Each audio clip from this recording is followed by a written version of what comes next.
Hello everyone, দেখো আমি সকাল সকালে রেডি হয়ে গিয়েছি। হয়তো তোমরা ভাবছো যে আমি কোথায় যাচ্ছি এত সকাল সকালে রেডি হয়ে ব্যাগপত্র গুছিয়ে। তো এখন বলবো না, দেখতে থাকো। হয়তো তোমরা নিশ্চয়ই টাইটেল দেখে বুঝেই গিয়েছো আমি কোথায় যাচ্ছি। হ্যাঁ, দেখতে থাকো। তো এখন ঘড়িতে বাজে প্রায় 4:30 মতো। তো আমি এখন রেডি হয়ে গিয়েছি, রেডি হয়ে বেরিয়ে পড়েছি। আমি বাবার সাথে যাবো এখন স্টেশনে। তো এই যে এখন আমি বাবার সাথে চলে যাচ্ছি স্টেশনে। তখন 4:30 পৌনে 5টা মতো বাজে। তো আমি বেরিয়ে পড়েছি। তো যে ফাইনালি এখন আমি চলে এসেছি স্টেশনে। তো আমাদের গাড়ি ছিল ঠিক 6টায়, তো আমি অল্প আগেই এসেছি। তো যে এখানে এসে পড়েছি। এখন এখান থেকে বাবা আমাকে টিকিট নিয়ে দিল একটা। তো টিকিট নিয়ে, আর আমার অনেক স্টুডেন্ট আসার কথা আছে, একসাথে আমরা যাব। তো সেখানে আমরা সবাই একসাথে দাঁড়িয়েছিলাম, সবাই মিলে ট্রেনের ওয়েট করছিলাম। এই যে আমরা সবাই একসাথে দাঁড়িয়ে রয়েছি, সবাই মিলে আমরা যাব এখানে। তো ভিডিওটি দেখতে থাকো তোমরা। তো ফাইনালি এখানে ট্রেন চলে এসছে, এখন ট্রেনে আমরা উঠে পড়ব।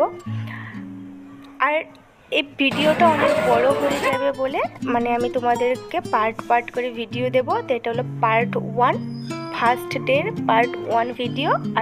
আর সেকেন্ড পার্টও, এই ফার্স্ট ডে এর একটা সেকেন্ড পার্টও আসবে। তো আমি 2 দিনের আমার ছিল। তো আমি কোথায় গিয়েছি না গিয়েছি তোমরা তো দেখে বুঝতেই পারবো। ইয়েস, আমি মেকআপ মহোৎসবে এসেছিলাম গুয়াহাটিতে। তো এখন আমি অডিটোরিয়ামের ভিতরে ঢুকে যাচ্ছি। তো আমাদের টাইমিং ছিল 9:30 থেকে সন্ধ্যা 6:30 অবধি। তো আমাদের প্রোগ্রাম ছিল 6টা আর্টিস্ট এসেছিলো আমাদেরকে কিছু নলেজ দেওয়ার জন্য, মেকআপ শেখানোর জন্য। তো তার জন্য আমাদের গুয়াহাটিতে আসা। তো আমি তো টাইটেল এটা দিয়েই দিয়েছি, মেকআপ মহোৎসব। তো যারা যারা হয়তো লঙ্কা থেকে অনেকেই গিয়েছো তারা তো জানোই, আমরা অনেকেই গিয়েছিলাম লঙ্কা থেকে। তো প্রচুর জায়গা থেকে লোক এসেছিলো।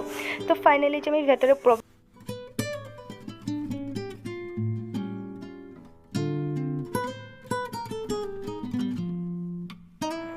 আমি এখন হাতে আই কার্ডও পেয়ে গিয়েছি। এখন আমার সিটে আমি বসে পড়েছি। তো এখানে আমাদের যে এখনও পুরো দেখাচ্ছে স্ক্রিনে, অনেক বড় স্ক্রিন লাগানো হয়েছে এখানে। তো আমাদের ফার্স্ট আর্টিস্ট যিনি ছিলেন উনি আমাদেরকে এখন মেকআপ দেখাবে। ঈশিতা, টাইটেলটা যেন কী ছিল ভুলে গিয়েছি। তো উনি আমাদেরকে ফার্স্ট একটা বেঙ্গলি ব্রাইড লুক দেখাবে। তো সেটাই আমি তোমাদের সাথে শেয়ার করবো। আমি ভালো করে একটু ভিডিওটা নিতে পারিনি, একটু দূরে বসেছিলাম, তো তাই একটু ক্লোজলি নিতে পারিনি। তো ফার্স্ট যে এখানে দেখাই যাচ্ছে আমাদের ফার্স্ট বেঙ্গলি ব্রাইড, খুব সুন্দর সাজিয়েছে আমাদের ঈশিতা ম্যাম। খুব ভালো লেগেছে, খুবই সুন্দর, দারুণ লেগেছে। তো আরও এটা ফার্স্ট আর্টিস্ট ছিল, আরও আমাদের 5টা আর্টিস্টের মেকআপ দেখানো বাকি আছে। তো আমার সঙ্গে থাকো, সাথে থাকো, অবশ্যই ব্লগ আসবে। এটা আমার পার্ট 1 ছিল ফার্স্ট ডে, তো সেকেন্ড ব্লগ আবার আসবে। তো ভালো লাগলে ফলো, লাইক, কমেন্ট।